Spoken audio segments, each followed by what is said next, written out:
আজ অব্দি যে কটা ভ্লগ পোস্ট করেছি তার মধ্যে এটা ছিল সব থেকে স্পেশাল। হ্যালো, আমি দিয়া। 30 দিনে 30টা মিনি ব্লগ চ্যালেঞ্জের আজকে ডে 17। বাপরে বাপ, সকাল সকাল এই বৃষ্টির মধ্যে আমি আর ইস্যু গেছিলাম একটু বাজারে, কয়েকটা ইম্পর্টেন্ট জিনিস নেওয়ার ছিল। আর সকাল সকাল বাড়ি এসে দুজনে মিলে একটু ডিম সেদ্ধ করে নিয়েছিলাম। আর এই যে এই কটা জিনিস আমরা কিনে আনতে গেছিলাম। হ্যাঁ হ্যাঁ, জিনিসগুলো পরিমাণে অনেক কম হলো, অনেকটা ইম্পর্টেন্ট ছিল। তারপর দুপুরে রান্নার দায়িত্ব নিয়েছিল রিশু, ওই করেছিল।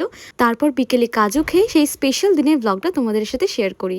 আর সেই দিনটা ছিল গুল্লুর অপৈতে ভাতের দিন, মানে আমাদের বাড়িতে পৈতের আগে গুল্লুকে খাওয়ানো হয়েছিল, ওই কাইন্ড অফ আইবুড়ো ভাত বলতে পারো। আর সেদিন মা সমস্ত গুল্লুর আর সোনাইয়ের পছন্দের আইটেমগুলো রান্না করেছিল। মায়ের সাথে সাথে ফুলমাও একটা আইটেম রান্না করেছিল, বনুও করেছিল অনেক কিছু। এবার যদি বলো আমি কি করেছিলাম, এই যে আমি ছিলাম একদম সার্ভিং এর ডিপার্টমেন্টে আর এই জিনিসপত্র গোছানোর ডিপার্টমেন্টে।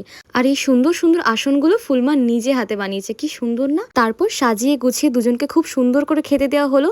সোনাইয়ের খাবারের কিছু আইটেম গুল্লুর থেকে অনেক আলাদা ছিল। আর এই দেখো, এই জামাটা গুল্লুকে পরে কত সুন্দর লাগছে না। আর তারপর এই দুজনকে সুন্দর করে খেতে দেওয়া হয়ে গেল আর গুল্লু খাওয়া শুরু করে দিল।